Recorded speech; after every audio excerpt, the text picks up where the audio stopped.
Each every moment is our challenge in this world. buri kanya kose dusanga ari imihigo muri iyi si, But the one who likes to be with us, he is mighty. ariko ukunda kuba kumwe natwe ni umunyenkomezi. So he really made us to be prosper in this world. Rero atuma turoranirwa muri iyi si. So we are so thankful that no one can against us, right? Turashima rero yuko ata n'umwe ashobora kuturwanya. That's why we are able to live in hope. Nicyo bituma dushobora kubaho mu byizigiro. That's why we can rejoice all the time with kandi Christ. tukanezerwa igihe cyose. Let's open Mark chapter 10. Reka twugurure muri Mariko ikigabane c'icumi. Book of Mark chapter 10 from verse 17 to 31. Ubutumwa bwiza bwa Mariko ikigabane c'icumi kuva ku murongo wa 17 gushika ku wa 31. Mark chapter 10 from verse 17 to 31, we read in Kirundi. Mariko ikigabane ca 10 umurongo wa 17 gushika ku wa 31 turasoma mu Kirundi. Umutunzi agisohoka bakomeze urugendo, haza umuntu kuri we yirukanga, aramupfukamira aramubaza ati, mwigisha mwiza, nkora iki ngo nze ndagwe ubugingo budashira? Yesu aramubaza ati, unyitira iki mwiza? Nta mwiza atari umwe, niwe Mana. Kuko uzi ibyagezwe, ngo ntukice, ntugasambane, ntukibe, ntukagiriza abandi ibinyoma, ntukagunge, wubahe so na nyoko. Aramubwira ati, mwigisha, ibyo byose narabyitondeye mpereye mu buto bwanje. Yesu amwitegereje aramukunda, aramubwira ati, uhajije kimwe, genda ushore ibyo utunze byose, ugabire aboro, niho uzogira itunga mu ijuru, utekuze umurikire. Yumvise iryo jambo arikirirwa, agenda ababaye, kuko yari afise itunga ryinshi. Yesu yeraguza amaso, abwira abigishwa biwe ati, erega biragoye ko abantu byinshi binjira mu bwami bw'Imana. Abigishwa batangazwa n'amajambo yiwe. Yesu yongera kubabwira ati, bana banje, erega biragoye ko abizigiye ubutunzi binjira mu bwami bw'Imana. Icoroshe ni ingamiya guca mu zuru ry'urushinge, biruta umutunzi ko yinjira mu bwami bw'Imana. Baratangara bose ati, none rero ninde ashobora gukizwa? Yesu arabitegereza arababwira ati, kubw'abantu ntigishoboka, ariko ku Mana suko, kuko byose bishobokera Imana. Maze Petero atangura kumubwira ati, raba twebwe twaretse byose turagukurikira. Yesu arababwira ati, ndababwira ukuri, nta waretse inzu canke bene nyina canke bashiki biwe canke nyina canke se canke abana canke itongo ku bwanje no kubw'ubutumwa bwiza, atazobishumbushwa 100 muri iki gihe ca none, amazu na bene nyina na bashiki biwe na ba nyina n'abana n'itongo bisukiranijwe no guhamwa, kandi mu gihe kizoza azohabwa ubugingo budashira. Ariko benshi b'imbere bazoba ab'inyuma, kandi ab'inyuma bazoba b'imbere.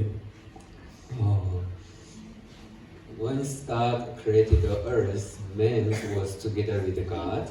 Igihe Imana yarema isi, umuntu yari kumwe n'Imana. And the way how man was staying with God, it was full of joy, peace, and happinesses. Kandi ukuntu umuntu yari ameze icyo gihe yari yuzuye amashimwe n'umunezero. So they do not need to worry about themselves. Rero ntabwo biganyira. They do not also feel bad about their life. Kandi ntibiyumva nabi ku bijyanye n'ubuzima bwabo. Though things are lacking, but their heart was not wondering about things that they are lacking.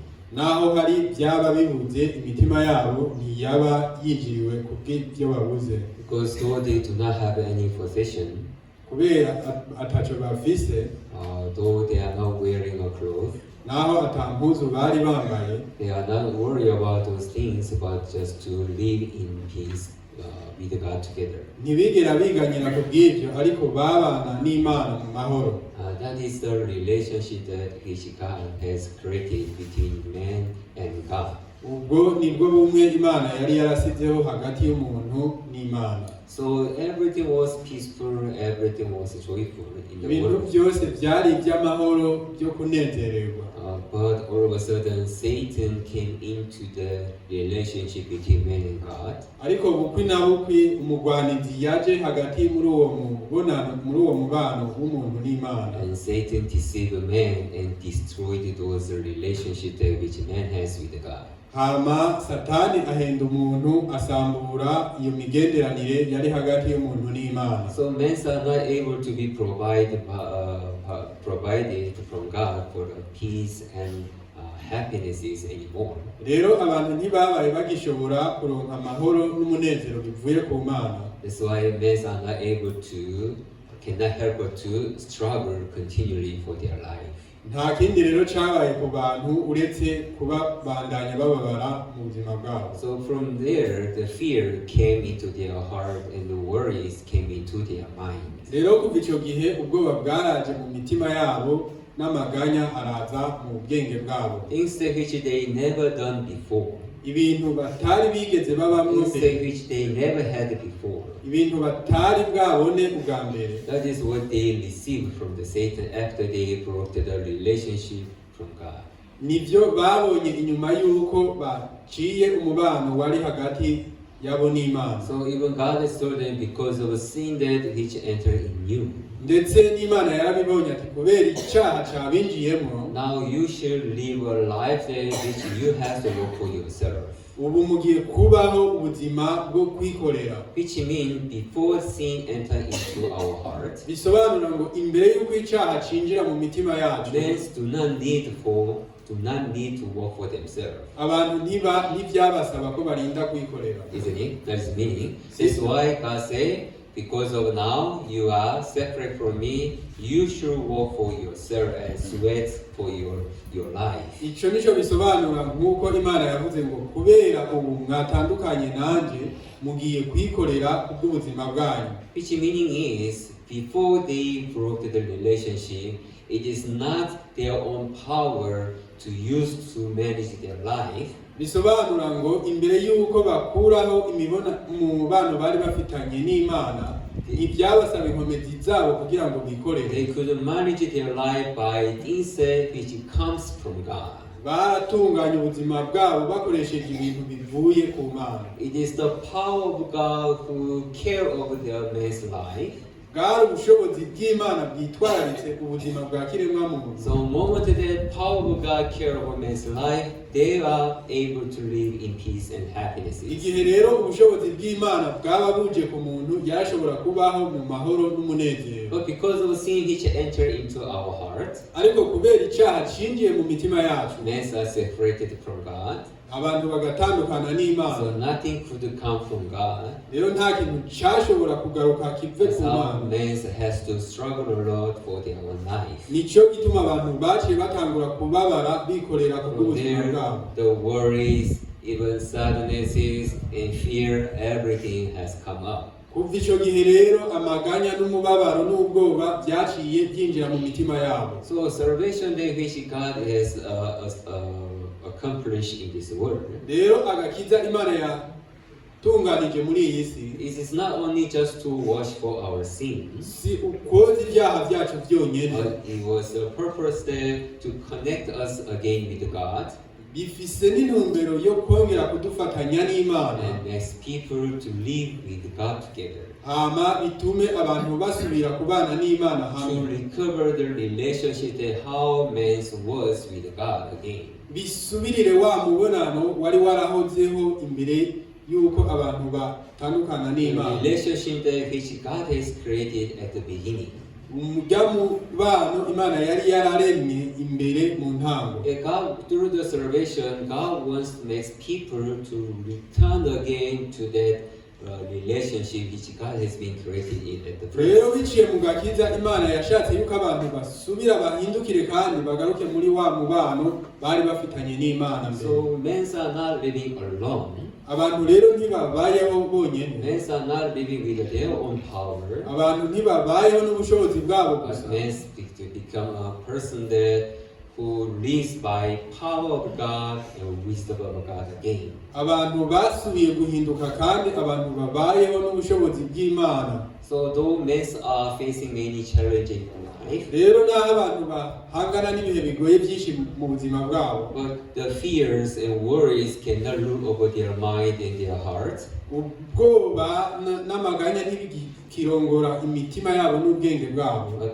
hope and peace can rule over our heart to overcome all kinds of challenges in our life. ariko amahoro n'umunezero birongera bikarongora imitima yacu mu kurengera ibyo bihe bigoye. So salvation day which God has done for us, rero agakiza Imana it yadutunganirije has a great meaning and great works for all the men in this world. bifise insobanuro ihambaye muri buzima bwa kiremwa muntu. So the purpose of the salvation is to recover our relationship again with God. rero agakiza ni ukuvuga ngo ni ugusubizaho ya migenderanire yahozeho hagati y'umuntu n'Imana, So no man lives alone by themselves. kugira ngo ntihabe umuntu n'umwe akibaho ubwiwe wenyine, Continued man's keep on relationship with God, ariko abantu babandanye bafitanye imigenderanire n'Imana, and they share their heart, even they could receive many things from God. That's how they glorify the name of God.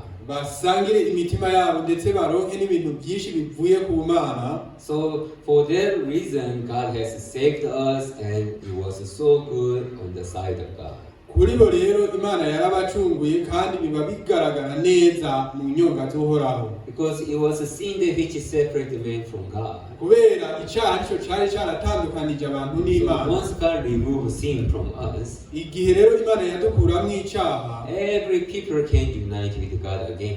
buri muntu wese yarashoboye kongera kugiranira ubumwe n'Imana, So that people can be rejoiced with God. kugira ngo abantu bongere banezeranwe n'Imana. No matter what kind of life that they are in, ntacyo biba bivuze ubuzima ubwo aribwo bwose barimo, though they are in weaknesses, naho bari mu ntege, though they are in poverty, naho bari mu bukene, though they are in the problems, naho baba bari mu ngorane, though they are in the sadnesses, naho baba bari mu mubabaro, no matter what kind of life that they are in, ntacyo biba bivuze ubuzima ubwo aribwo bwose barimo. the condition of their life cannot rule over their mind or their heart. ibihe barimo ntibiba bikirongora ubwenge bwabo n'imitima yabo, But things like which God gives can stay in our heart and makes people to rule over everything in this world. ariko ibintu Imana itanga biba bica biza mu mitima yacu bigashobora kurongora ibyo bintu byose by'ingorane biri mu isi. That's how men can live such an amazing life in this world. uko rero niko abantu bashobora kubaho ubwo buzima butangaje muri iyi si. So now we have to understand clearly about the purpose of the salvation that God has made for us. rero ubu dukwiye gutahura neza na neza ni iyihe ntumbero y'agakiza Imana yari It yaraduteguriye. is not just to wash our sin and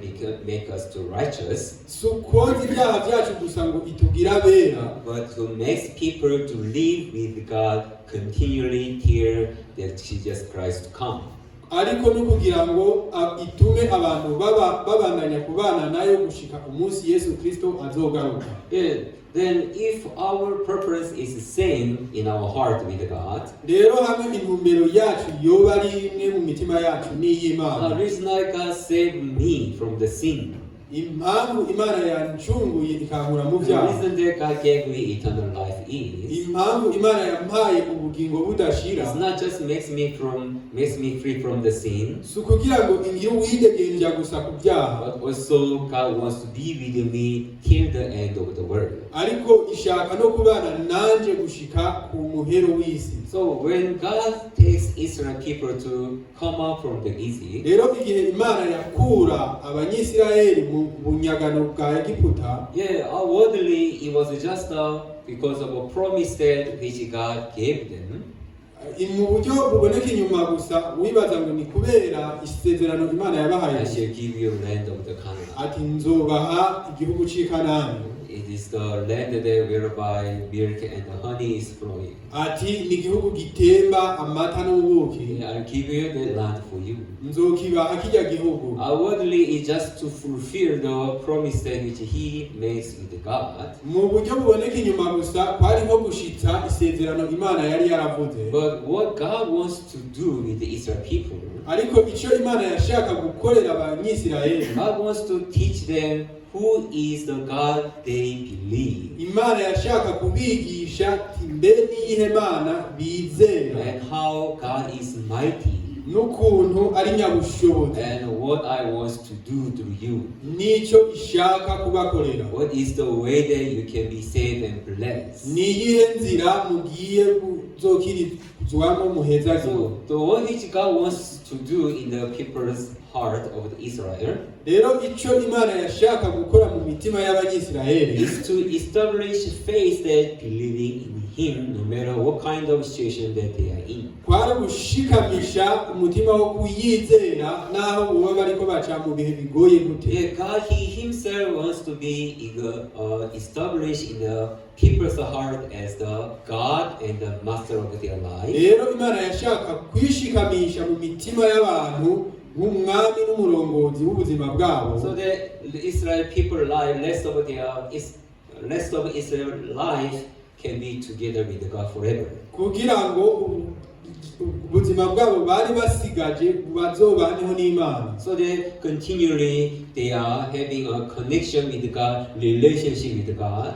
Kugira ngo baze babandanye bafatanye n'Imana, bafitanye ubumwe. So that even God can be pleased with the people, even people can be thankful for the God. Ndetse kugira ngo n'Imana ishobore kunezeranwa n'abantu, hama abantu nabo bagira amashimwe ku Mana. So not only salvation, but after salvation, life that they live, it also becomes important on the side of God. Sagakiza gusa, ariko n'inyuma y'agakiza ubuzima bari bagiye kubaho bwari buhambaye mu maso y'Imana. The problem is after Israel people came out from the Egypt, ariko ingorane nuko inyuma y'uko abanyisirayeli bari basohotse muri Egiputa, we can see that their hearts are not in peace and happiness with God. ariko turashobora kubona yuko bobo imitima yabo ntibari banezeranwe n'Imana. Any time when they see any trial or challenge and something bad condition that which they doesn't like, igihe icyo cyose baba bahuye n'ikigeragezo canke ingorane n'ibihe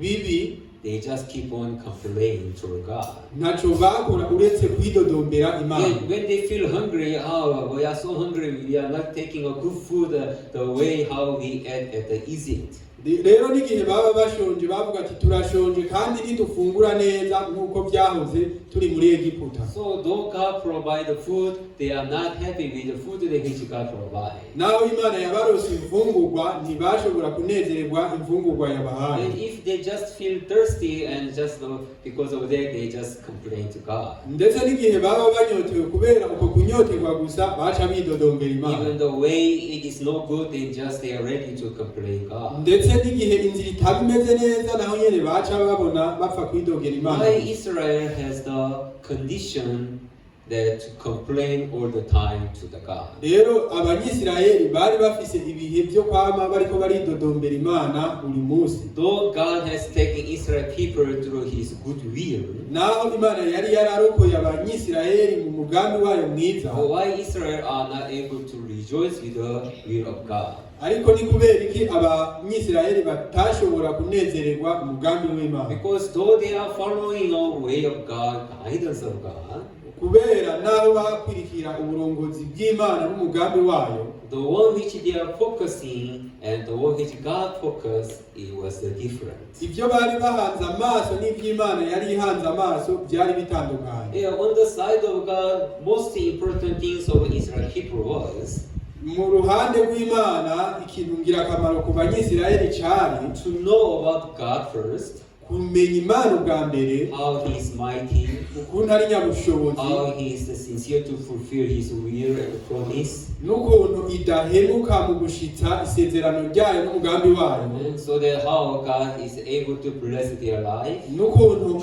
ishoboye guhezagira ubuzima bwabo. So for on the side of God, for people to believing in God, it is the first thing that they must have in their heart. Rero ku ruhande rw'Imana, abantu kwizera Imana cyari ikintu cya mbere abantu bategerezwa gufita. Yeah, that's why God is begin to read the Israel people and teach who is God that they believe. Nico gituma Imana yatanguye kurongora abanyisiraheli no kubigisha iyo Mana bizera iyo ariyo. But Israel people focus was different. Ariko aby'abanyisiraheli bari bahanze amaso byari What they bitandukanye. are focusing was not on the God to know about God, Ibyo bari batumbereye ntikwari ukumenya Imana n'ibiyerekeye, but they are focusing on their own flesh. ariko bari batumbereye ibyerekeye imibiri yabo. By God, through God, how my life became good and comfortable and became better. Biciye mu Mana ni gute ubuzima bwanje bushobora kuroranirwa bukamera neza. So, in their heart, means of God is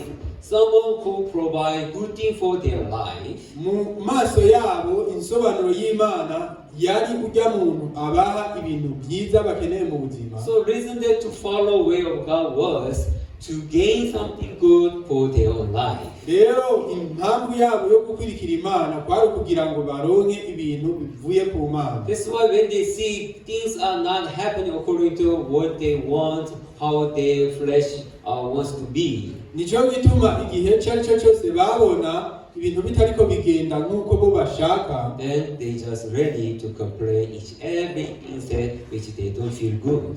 baca batangura kwidodombera buri kintu cyose batiyumvamo neza. And that's why later even they decide it's better not to follow anymore, but we just go back to Egypt again. Nico gituma no mu nyuma bafashe ingingo baravuga ati mbere ni byiza yuko tutobandanya dukurikira Imana, reka twisubiriye muri Egiputa. Yeah, finally they couldn't have a faith to believe in God. Rero amaherezo ntibashoboye kugira uno mutima wo kubandanya bizera So Imana. just right in front of the land of Canaan, Imbere yuko bashika mu gihugu cy'i Kanani, they sent 12 spies bararungitse abatasi 12 and to see how the land is. kugira baze gutaka ingene ico gihugu kimeze. And when the spies came back, Hama igihe abatasi bagaruka, the spy was reporting, the land is good as the God say. abatasi baratanze raporo baravuga bati igihugu ni ciza nk'uko Imana yavuze, People who are there, they are giants. ariko abantu bakibamwo ni They bigatari. are like grasshoppers. Twebwe tumeze nk'inzige kuri bo, If we enter, surely we will die. hamwe twokwinjirayo tuzopfa. Yeah, so it's better we go back to Egypt again. Rero ni byiza ko twokwisubira muri We Egiputa. don't need to enter this land and to die there. Ntidukeneye kwinjira muri kiriya gihugu ngo dupfireyo. So just right in front of a blessing, Bageze imbere y'imihezagiro, they just return. They have a heart there to return, not to enter to the faith. bagize umutima wo gusubira inyuma atari uwo kwinjira mu kwizera. Then finally, their focus was different, so their heart and their mind is totally different from God. Amaherezo rero icyo bari bahanze amaso n'imitima yabo byari bitandukanye 100% n'ivyo Imana So yabona. finally, continually, they are thinking that how to go back to Egypt. How this moment is better we go back to Egypt. That is always mind that they have. Rero amaherezo nyuma na nyuma icyababaye ko kwabaye kwiyumvira gusa ingene bosubira inyuma muri Egiputa. There are just a few people who was standing on the faith. Hari abantu bake cyane bari bahagaze mu kwizera. Though they are giants, Naho hari bigatari, though we are seems like grasshoppers. naho tumeze nk'inzige kuri bo. Do not worry, God is with us. Nimugire ikibazo, Imana iri kumwe Yeah, nawe. surely enough, God is going to work for us. by'ukuri nta nkeka Imana There izodukorera. are few who are standing on the faith, Hari bake cyane bahagaze mu kwizera, but most of the people they are standing on the side of on the flesh. ariko benshi cyane muri bo bari bahagaze mu ruhande rw'imibiri So yabo. all the things, the way how they think, Rero ibintu byose uburyo bavyiyumviramo, they think according to flesh. bavyiyumvira mu buryo bw'umubiri. What is good for my life? Ni ibiki bizoba byiza ku buzima What will be bwawe? better for my life? Ni ibiki bizombera byiza? What is helpful for my flesh? Ni ibiki bizofasha umubiri What wawe? is really good things that can be provided for my flesh? Ni ibiki byiza bishobora kuzoronka mu mubiri wawe? So always people are making decisions according to what is good for their flesh. Rero iminsi yose abantu bama bafata ingingo bafatiye ku byo biboneka byiza mu mibiri No yabo. one was seeking for the way they to put themselves in faith.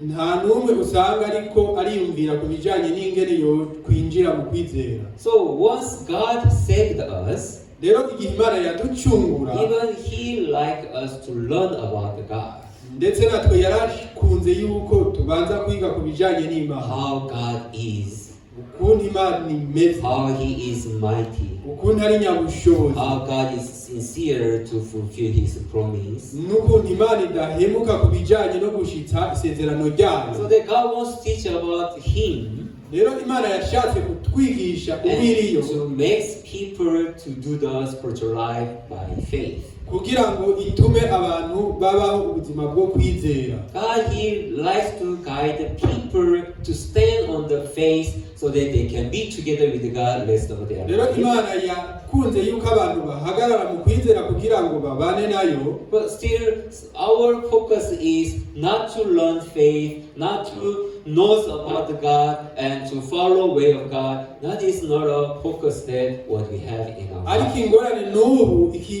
aho duhanze amaso si ukwizera Imana, si uguhagarara mu ruhande rw'Imana no kuyizera. And still, there are so many who knows God, but they are following God because of expectation that to have something good from God. N'ubu haracyari abantu bazi Imana banayizera, ariko bayizera bafatiye ku byo biteze bizobaza ko mu buryo bw'umubiri. Yeah, God, when He saved us, He wants to be everything about our life. Rero igihe Imana yaducungura yashaka tumenye buri kintu cyose kijyanye n'ubuzima bwacu, But man's heart, God is not everything.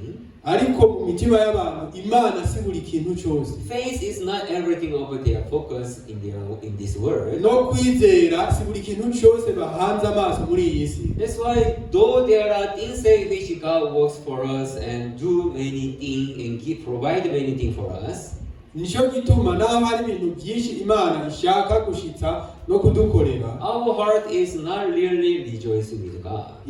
imitima yacu usanga itanezerewe Imana by'ukuri. The story that we read today in the scripture, Iyi nkuru twasomye uno munsi mu byanditswe, a certain man was asking to Jesus, what am I supposed to do to inherit the eternal life? umuntu umwe yariko arabaza Yesu ati nkora iki kugira ngo nze ndagwe ubugingo budashira. Whether the question is such a good question. I need eternal life.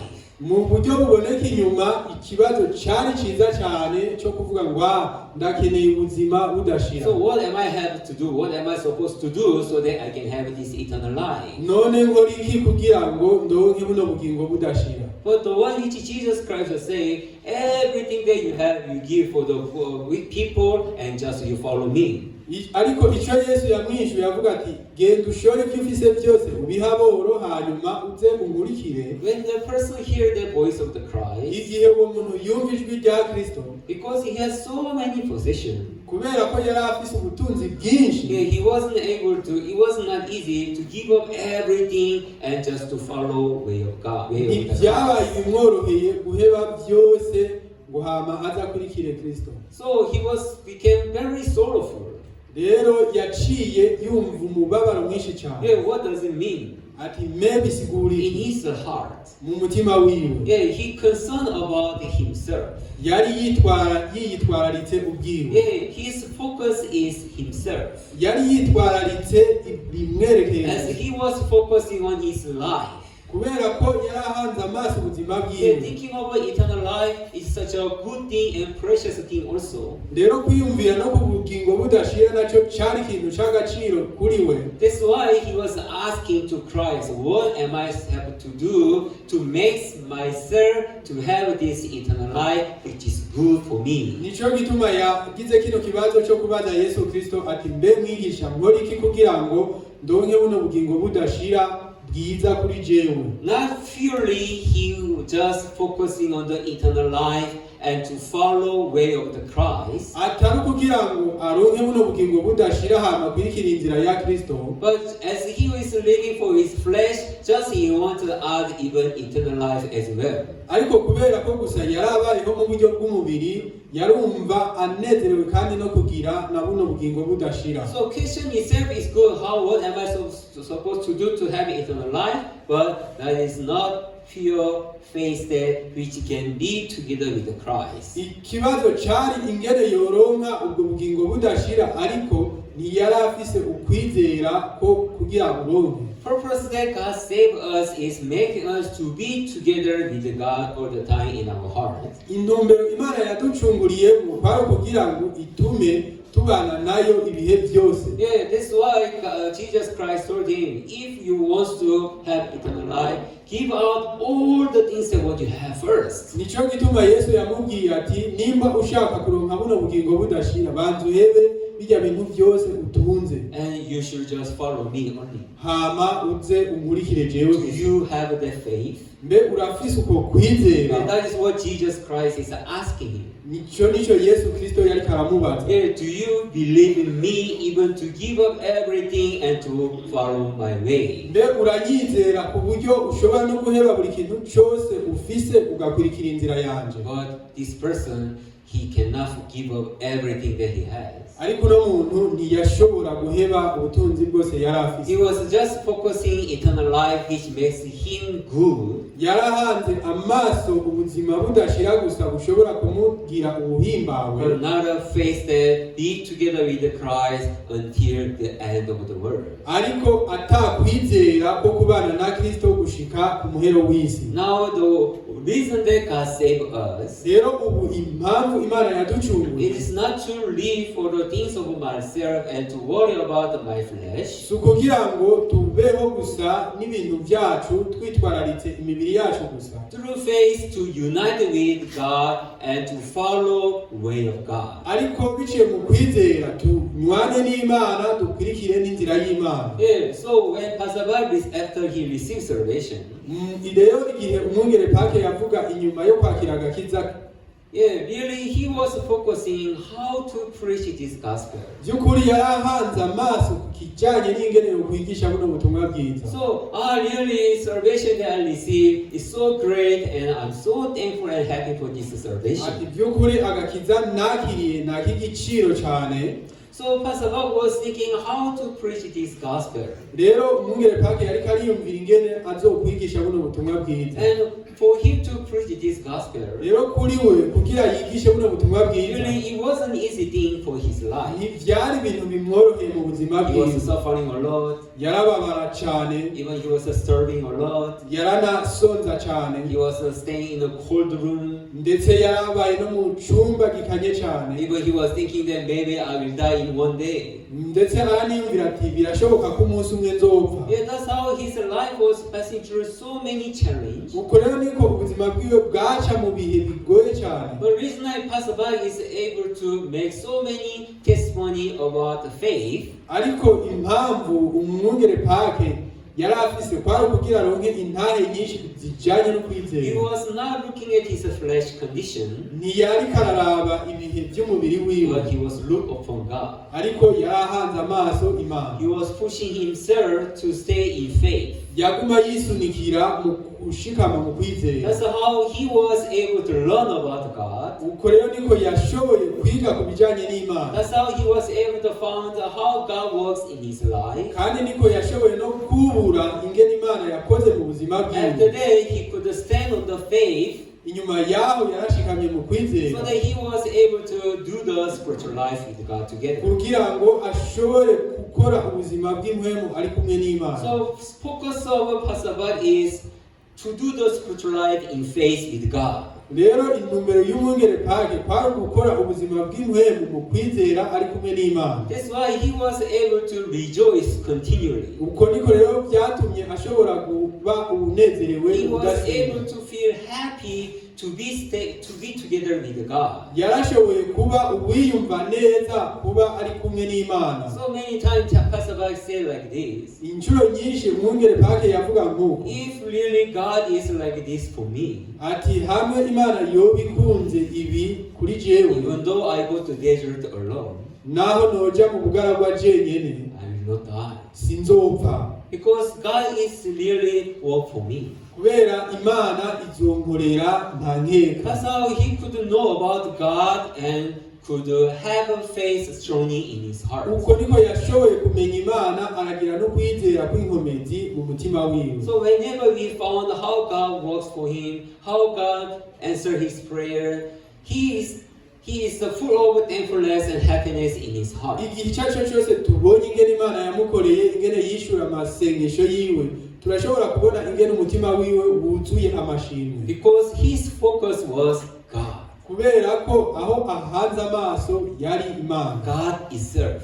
Imana yonyene. Are together? Turi Yeah. kumwe. But how about our heart? Mbe ariko ni gute ku mitima We yacu? also receive salvation. Natwe twarakiriye agakiza. And all the time, Pastor Bach, even our church was keep on talking about why we should live by faith. Ndetse n'inshuro nyinshi umwungere aratwigisha kubera iki n'ingene twoshobora kubaho mu kwizera. How it is important to stand on the faith. N'ingene ari ngirakamaro gushikama mu kwizera. So many times we are talking about how God is and the image of God is, character of God is. Inshuro nyinshi turavuga ingene Imana imeze n'ingene kamere yayo imeze. We are focusing on God. That is the reason that we are talking about this word of God. Duhanze amaso Imana n'icyo mpamvu turiko turavuga rino jambo ry'Imana. To focusing on the faith that to live with God through the faith. Duhanze amaso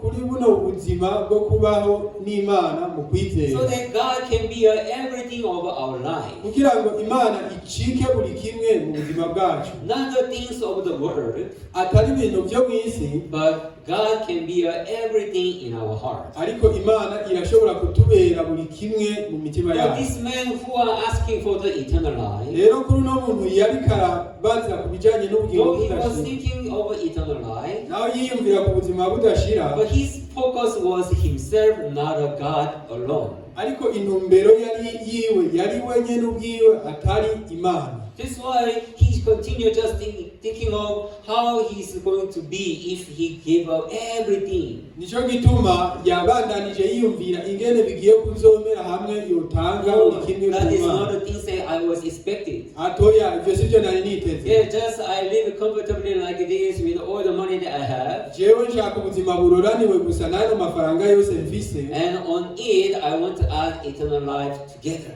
hamwe nayo nyene nshaka kongerako ubugingo budashira. Yeah, the focus that we should live a life in this world, Rero intumbero dufise y'ubuzima dushobora kubaho muri iyi si, it is to follow way of God in faith. ni ukurikira inzira y'Imana mu It kwizera. is to fulfill the will of God through the faith. Ni ugushitsa umugambi w'Imana mu kwizera. That is our focus has to be. Uko niko aho duhanze amaso hategerezwa So kubera. after salvation, rest of our life that we live in this world, Ariko inyuma y'agakiza ubuzima twabandanije tubaho muri iyi si, it's not to live for myself, si ubwo kubaho ubwanje, but it is to live for the Christ. It is to live for the will of God. ni ukubaho na Yesu Kristo, ni ukubaho kubw'umugambi w'Imana. That's how God wants to change of our heart. Uko niko Imana ishaka guhindura imitima yacu. So salvation that which we have, Rero agakiza dufise, they already all condition has been made for us to follow will of God. ibintu bihe byose byaramaze gutegurwa kugira ngo dukurikire n'umugambi w'Imana. Yeah, in the salvation, for the salvation, we must receive His promise and His word in our hearts. Rero biciye muri kano gakiza dutegerezwa kwakira isezerano n'inzira y'Imana. So the word you receive in our heart for salvation, kugira ngo irya jambo twakiriye mu mitima yacu kubw'agakiza, it has the power to mix our heart to separate from this world as well. Rifise buno bushobozi bwo gutuma imitima yacu itandukana na bino bintu byo mw'isi. For me to live a life in this world, it do not have such a good meaning. Kubwanje rero kubaho muri iyi si ntibiba ibintu bisubiye gufita insobanuro ihambaye. Because finally everything will be destroyed, everything will be perished. Kubera ko amaherezo buri kintu cyose kizoranduka. So what is a good meaning to invest many things for this world? None bimaze iki gushira imitahe myinshi muri iyi si? No, I'm the one who will going to heaven after my life. Jewe ubundi umuntu ngiye kuzoja mu ijuru inyuma ya buno buzima. This world is already, it has been destroyed on the side of God. Iyi si ni ikintu cyamaze kurimbuka uruhande rw'Imana. Yeah, that is the new eyes that which God has put in us through the salvation. Ayo niyo maso mashasha Imana yadusizeko inyuma yo kwakira agakiza. So then in the Bible was say that just shall live by faith. Nico gituma muri Bibiliya havuga ngo umugororotsi azobeshwaho no kwizera. It's not there to live through the flesh. Ntazoba kibaho biciye mu mubiri. Brethren, Bible is telling us that now your focus is how to live by faith. Bene data, ubu rero Bibiliya iri kibabwira ati ubu aho mutegezwa guhanga amaso ni mu kubaho mu kwizera. Your focus is not supposed to be how your life makes comfortable, feel good, and enjoying with the things of the world. That is no longer your focus. Ubu Bibiliya ivuga yuko buno buzima bwawe ntibukiri ubwo kunezerwa mu isi no kuroranirwa no kunezerwa ibya hano mu isi. So who can seeking for God? None ninde ashobora kurondera Imana? The one who are focusing on faith. Ni ubuhanze amaso ukwizera. The one who are focusing on the spiritual life. Ni ubuhanze amaso ubuzima bw'Impwemu. They are the one who can seeking for God continually. Abo nibo bashobora kurondera Imana ubudasiba. They are the one who can open Bible and to see what does God say and what is the way that I'm supposed to follow. To find out those things in the Bible. Nibo bantu bashobora kugurura Bibiliya bakavuga ati mbe n'iki Imana ivuga ni iyihe nzira nokurikira. But the one who are focusing on themselves and their own flesh, their own life. Ariko abahanze amaso ubuzima bwabo n'imibiri yabo. They are not interested to know about God. Nibaba bitwararitse ibyo kumenya Imana. They are not interested to open Bible and to read and find out how God says. Nibaba bitwararitse no kugurura Bibiliya ngo basome babone ibyo Imana ivuga. They are just thinking about how makes my flesh more comfortable, more joyful, and more happy. Baba biyumvira gusa ingene bonezera imibiri yabo n'ingene bohimbagwa. Yeah, we are not believing God for my blessing of the flesh. Rero ntitwizera Imana ku bijanye n'imihezagiro yacu y'umubiri. We should know we are believing God for the blessing of my spirit. Twizera Imana ku bijanye no kuroranirwa kw'impwemu zacu. So that we cannot help but to be curious. What is the word of the spirit? Rero ico tubako gusa ni ukugira amatsiko tuvuga tuti mbega ni ubuhe buzima bwiza bw'impwemu? How is the word of God? Ni gute isi y'Imana imeze? Where does He want to lead me? Nihe ishaka kundongorera? What kind of lifestyle is He asking me to live in this rest of the life? N'ubuzima bwoko ki iriko irashaka ko mbaho? Yeah, that's how our focus has to be changed. Uko niko intumbero yacu ihinduka. To live by faith with God together. Kubaho mu kwizera hamwe n'Imana. And to do the will of God in this world by faith. Hama dushitse n'umugambi w'Imana muri iyi si mu kwizera. Once we follow, rero iyo dukwirikiye, that is the becoming our happinesses. Ibyo nibyo bihinduka umunezero That is becoming our joyfulness. Ibyo nibyo bihinduka akanyamuneza kacu. I believe in Him and that's how God was together with me. Narayizeye none uku niko yankoreye. Really God is the one who was work for me. Imana by'ukuri niyo yankoreye. Because in the Bible God has said like this, I'm so happy for that. Muri Bibiliya Imana yavuze nk'uku rero ndanezerewe kubw'ibyo. I'm very hopeful for this. Fisi ibyizigiro kubw'ibyo. Really God is amazing. Imana iratangaje. And that's how He wants to be everything of our hearts. Uko rero niko ishaka kutubera buri kimwe mu mitima yacu. The problem is in our hearts, still so many are focusing on their flesh. ariko ingorane nuko mu mitima yacu benshi baracahanze amaso imibiri yabo. So that people are not willing to follow way of God. Rero abantu ntibashobora kwiyumvira ku bijyanye no gukurikira If they see any challenge, iyo babonye ibihe bigoye, if they see any burdens, iyo babonye imitwaro, or if they are not interested in anything, cyangwa iyo bumva bitabahimbaye, then they just put down everything. No, this is not such an important thing. baca babishigura bati ibyo ni ibintu bibi. My life is more important now. Ubugingo bwanje burahambaye ubu. Things that which belong to me more important now. Ibintu binyegukira ubu birahambaye. To manage over my flesh, my life is more important now. Gutunganya umubiri wanje ubu birahambaye. Yeah, there is a story in the Bible. Hariho inkuru imwe muri Bibiliya. King was prepared a wedding party and invited people from outside. Hari umuntu yari karategura ubukwe hama aratuma ngo bagende gutumira abantu barengana hanze. Yeah, whoever passing by outside just invite them to come in and food the party. Ati genda murabe abahita mwibarabara bose mubatumire mubabwire baze mu bukwe bwanje. So the soldiers they went out and invite every kind of people from outside. Rero abakozi biwe barasohotse hanze mu kibuga baratumira abantu bose bariko bararengana. And king was prepared a garment for them.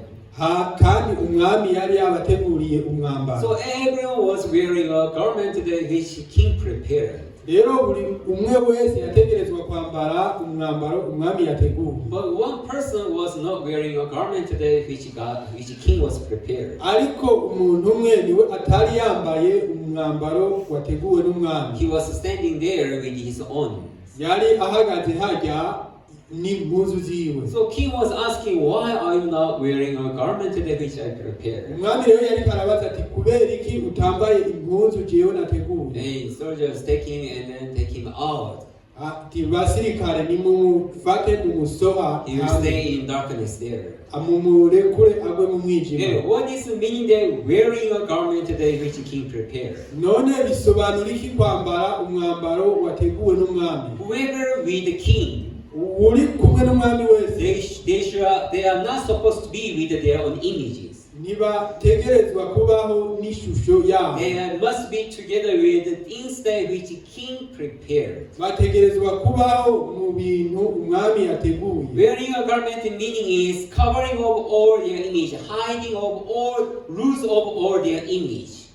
Kwambara umwambaro w'umwami bisigura ngo kwari kunyegeza amashusho yabo bwite. Do you understand what I mean? Muratahura ivyo niko ndavuga. No one should be there with his own image, which means with his own heart. Nta numwe yategerezwa kubaho n'ishusho yiwe bisigura ngo kubaho n'umutima wiwe. Who can stay with God together?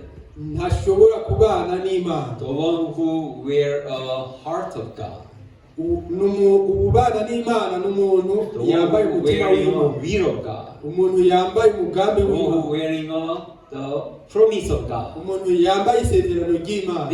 They are the one who are worthy to be with God together. Hari abantu babereye kubana n'Imana. Their focus means now their focus has been changed. Bisobanura ngo ubu rero ibyo bari bahanze amaso byarahindutse. Everyone when they are outside, yes, they are just living with their own.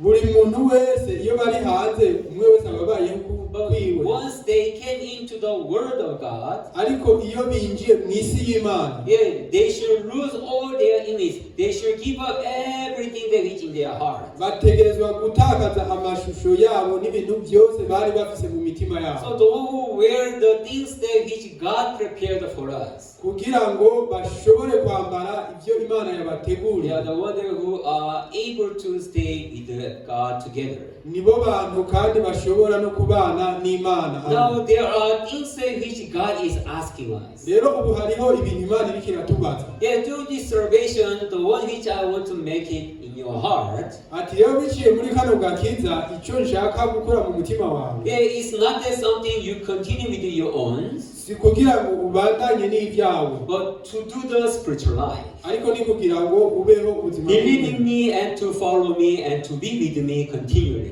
kunyizera no kunkwirikira ubudasiba. That is the one that which God wants to make in our heart, so that until we die, we shall make a harmony with God together. Ivyo nivyo Imana ishaka kurema mu mitima yacu kugira ngo dushike umunsi tuzopfa tubeho mu bwumvikane n'Imana. But many of people listen there to believe in God. Ariko ku bantu benshi impamvu yabo yo kwizera Imana, In their heart, God is not their purpose. mu mitima yabo Imana siyo To ntumbero. know about God is there and to have a faith is not their purpose. Kumenya Imana no kugira ukwizera siyo ntumbero yabo. Through God, how can I bless my flesh? Biciye mu Mana ni gute nororanirwa mu Through mubiri. God, how many good things can I add on my life? Biciye mu Mana ni ibintu bingana iki byo kwiyongera ku buzima They bwawe. are considering God as the person who providing good things for their life. Bafata Imana nk'aho ari umuntu agiye kubaha ibintu byiza bakeneye mu buzima So bwabo. if they don't see any good things in their life with God, Rero iyo batabonye ikintu cyiza na kimwe mu maso yabo cyavuye ku anytime Mana, they are ready to depart from God. buri gihe cyose baba biteguye kuja kure y'Imana, And they are right. kandi baba bumva bari mu kuri. For me to leave church, Jewe kugira mve for me to mw'ijuru, just go this way, jewe kugira nje mw'inzira, though I pray, naho nsenga, though I ask God, naho nsaba Imana, but He has done nothing for me. nta kintu na kimwe yigeze inkorera. Even church is not doing good things for me. Ndetse n'ishengero nta kintu cyiza na kimwe So rinkorera. I'm right to depart from church, even to depart from God, Rero ubu ndi mu kuri kuja kure y'ishengero no kure y'Imana, and continue with the things which I need, hama nibandanirize n'ibyo jewe and nkeneye. seeking for a way to fulfill which I want in my heart. Ubu rero ngiye kwirikira ibyo nshaka mu mutima wanjye. Like this person who are asking for eternal life, Rero nk'uyu muntu yariko arasaba ubugingo budashira, he cannot deny everything that he has. ntiyashoboye kwanka buri kintu cyose He yari, cannot give up things that he belongs. ntiyashoboye guheba ibintu byamwegukira. That's why he is sorrowful. Nicyo gituma yumva ababaye cyane. I'm so sad to give up this. No, these things ain't possible. Mbabajwe cyane no guheba ibi, oya. Now, brethren, why do you do this spiritual life? None bene data, ni kubera iki mukora buno buzima Where bw'Imana? is your focus is? Ni hehe muhanze amaso? To learn about faith, Ni kwiga ku bijyanye no so kwizera, that God may be staying in your heart, kugira ngo Imana ishikame mu mitima yawe, and to live with God in faith, hama mubane n'Imana mu kwizera, so that you want to make a harmony with God. kugira ngo mugiranire amahoro n'Imana. Rest of your life, Mu buzima bwanyu busigaye, not to live for your flesh, ntimubeho mu mibiri yanyu, but to live for the will of God. ariko mubeho kubw'umugambi w'Imana. So that we need to learn the faith. I need to learn the faith because I also want to be used to fulfill the will of God.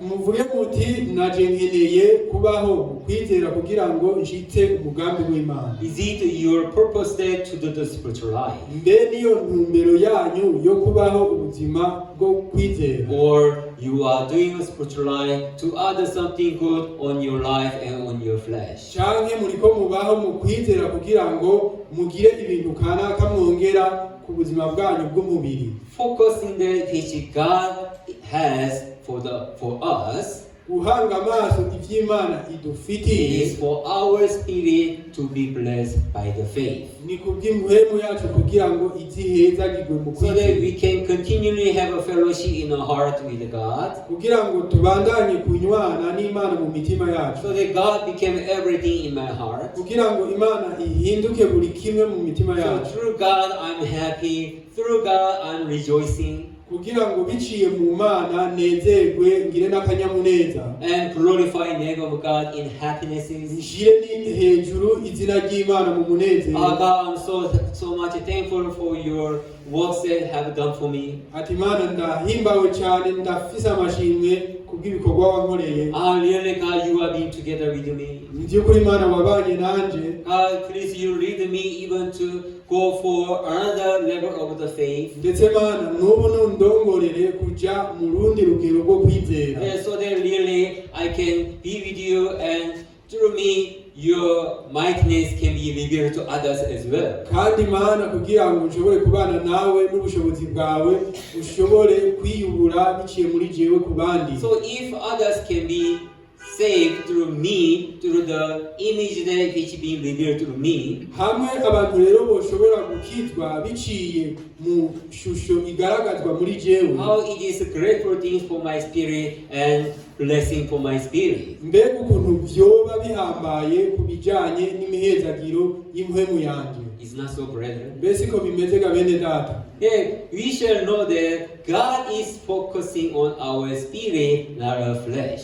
Mutegezwa kumenya ko Imana itwararitse impwemu yacu atari imibiri Yeah, yacu. of course, God cares of our life. Nivyo Imana iritwararitse ubuzima bwacu. Okay, it doesn't mean that God do not care over your flesh. Nibisobanura ngo Imana nta na kimwe yitwararitse ku In the mibiri yacu. Bible, what God says is already you are more precious than any one single sparrow. Muri Bibiliya havuga ngo muri ab'igiciro cyane gusumbya ibindi bintu byose. Already God knew what you need to eat, what you need to wear, right? Imana irazi ibyo mukeneye gufungura n'ibyo mukeneye kwambara. So you are not the one who should worry about those things. Rero ntimukwiye kwiganyira ku bw'ibyo. So it is a God who should think and God who should prepare for you. Ni Imana itegerezwa kubyiyumvira no kubibategurira. So first the things which you are most supposed to do is, Ibyo mutegerezwa gukora bya mbere ni it is His righteousness and kingdom of God. ni ukugororoka kwayo n'ubwami bwo mu ijuru. You must seeking for His righteousness first and His kingdom.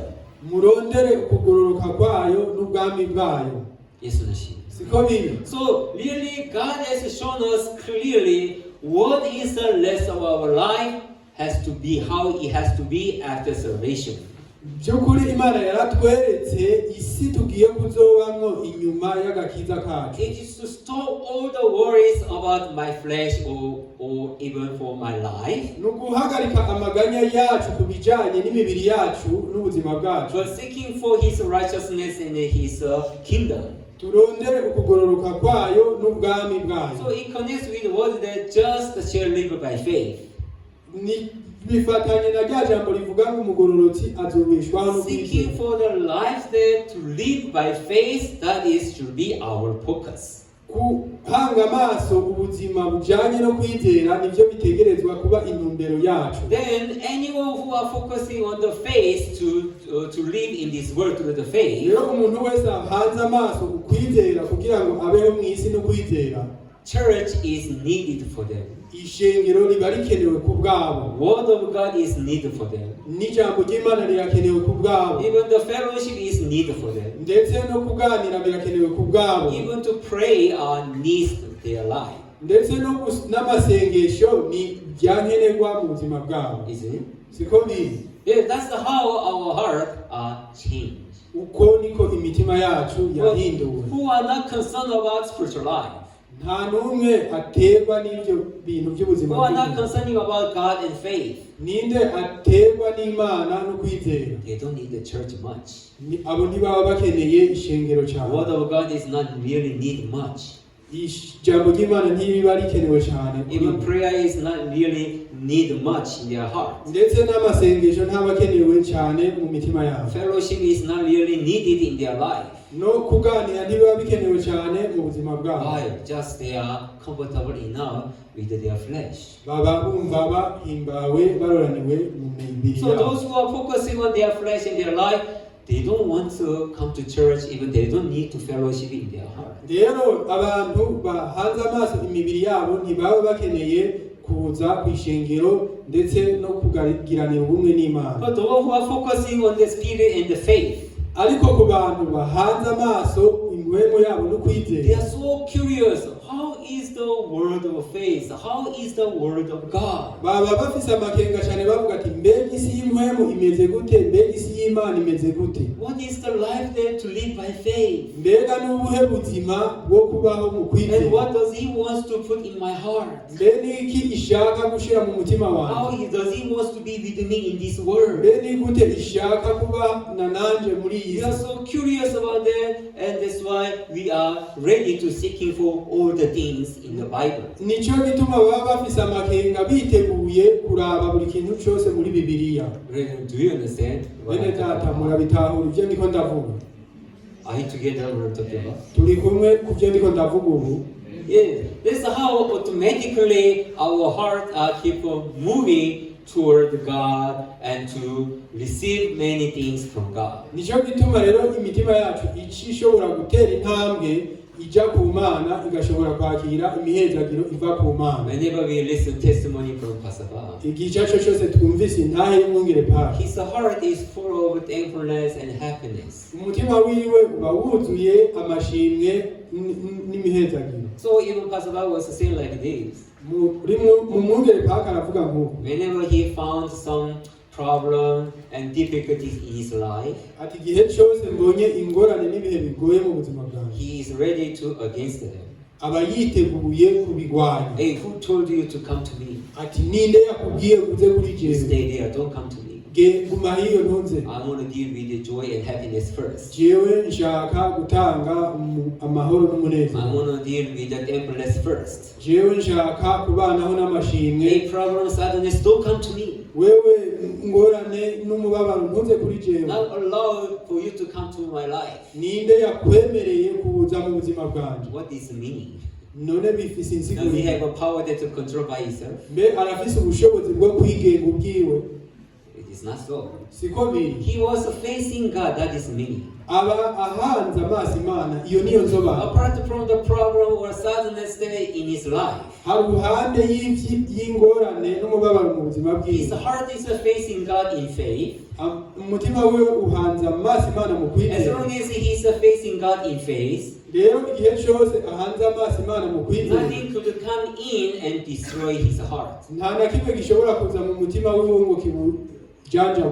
Do you understand what I'm saying? Yeah, likewise, even that's how God He wants to be in our heart. God He likes to be everything of ourselves. So that every people can rejoice all the time. As the Bible says, rejoice, always be rejoice.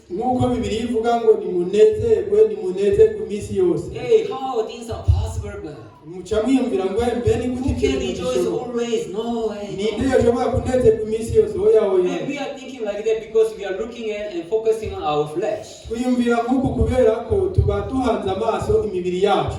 we are focusing on God, that is possible because God He makes me to rejoice all the time.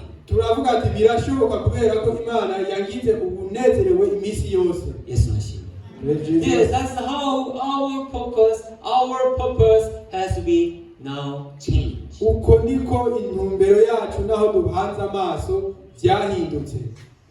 do you do the spiritual life? Why, brethren, do you believe in God? It's not sure being for your flesh anymore. But now it should be for God.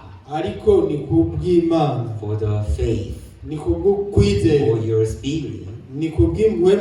So that everything which God provided for me, it can be thankful. And also we can rejoice. But if you are not focusing on God, though there are things which God does for us, we are not happy. We are not concerned about much about that. So though God is for me, although He is together with me, but we are not concerning much about it. Being with God, what is the great meaning for myself? I'm busy for these things. It's better I go this way first for me. That's how our heart is departing from God continually. It is the totally different way that God trying to lead our life. Now, why Jesus is refused this person? yase uyu muntu. Because he is the one who are just seeking for himself. Ni kubera ko niwe yari karironderera ubwiwe. In his life, he himself is the most important and precious things. Mu buzima bwiwe we yarumva ko ari ingirakamaro gusumba ibindi bintu byose. That's why word of God, preciousness of God cannot stay in the heart of this man. Nico gituma ijambo ry'Imana ritashobora gushikama mu mutima w'ujya muntu. Yeah, likewise even our life. Nico kimwe na twebwe mu buzima God bwacu. has prepared, even God has so many precious things for us. Imana yarateguye ibintu byinshi by'igiciro kuri twebwe. And who can receive it? None ni bande bashobora Who kujya? can be together with God? Ni bande bashobora kuba kumwe n'Imana? The one who changed their focus. N'abantu bahinduye icyerekezo It's no cyabo. longer myself, Si jewe ubwanje, but who are focusing God itself. si nkijewe niyitwararika, They are the one who can have a grace and blessing. uwo ntashobora kuronka ubuntu n'imihezagiro. So it is not us by myself, Si jewe ubwanje, but the one who can change through the works of God. ni ushobora guhinduka biciye mu buntu n'ibikorwa Yeah, by'Imana. by men are impossible, but by God everything are possible. That's what the Bible says. Umuntu ntibishoboka ariko ku Mana nta kidashoboka, niko Bibiliya ivuga. Yeah, by myself, we feel that it is difficult for me to give up about myself, even my flesh. Ku bwanje bisobanura ngo biragoye cyane ko niheba cyangwa ko mpeba umubiri wanje. But the one which Christ said, yes, by yourself, it becomes difficult for you to give up about your flesh in your life. Ivyo Yesu rero yariko aravuga, yavuga ati yego nivyo biragoye cyane kuri wewe ko wiheba ugaheba n'ubuzima bwawe, But by God, everything is possible. ariko hamwe n'Imana nta kidashoboka. Isn't it?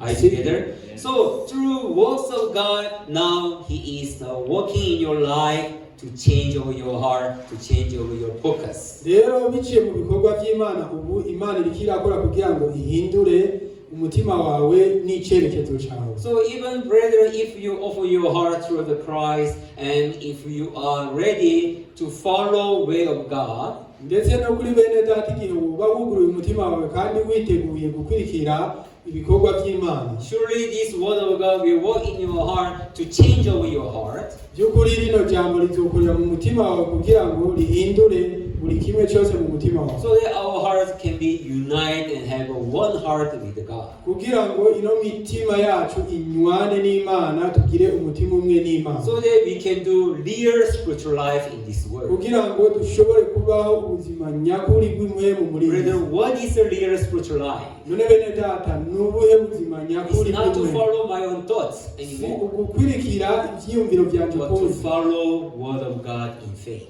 ariko ni gukurikira ijambo ry'Imana mu kwizera. That's how God changed through the salvation. Uko niko Imana yaduhinduye biciye mu gakiza. Are we together? Rero turi kumwe. Yeah, so less of your life, Rero ubuzima bwanyu busigaye not to live for your flesh, for yourself anymore, si kubwo kubaho kubw'imibiri yanyu no kubwanyu gusa, but to commit everything in the hands of God. ariko mushikane buri kimwe cyose mu maboko y'Imana, Follow word of God in faith. hama mukurikire ijambo ry'Imana mu So kwizera, that your spirit, even your rest of life, can be blessed through the kugira God. ngo impwemu yanyu n'ubuzima bwanyu busigaye bushobore guhezagirwa n'Imana. Thank you so much. Murakoze cyane. I finish here today. Ndangirije hano uyu munsi. Let's pray. Reka dusenge. Dear Heavenly Father, Mana data wo mw'ijuru, really, though we receive salvation, by'ukuri naho twakiriye agakiza still we are in the flesh. turacari mu mubiri. So most of the time we are focusing on my life and my flesh. Rero inshuro nyinshi usanga duhanze amaso ku buzima bwacu,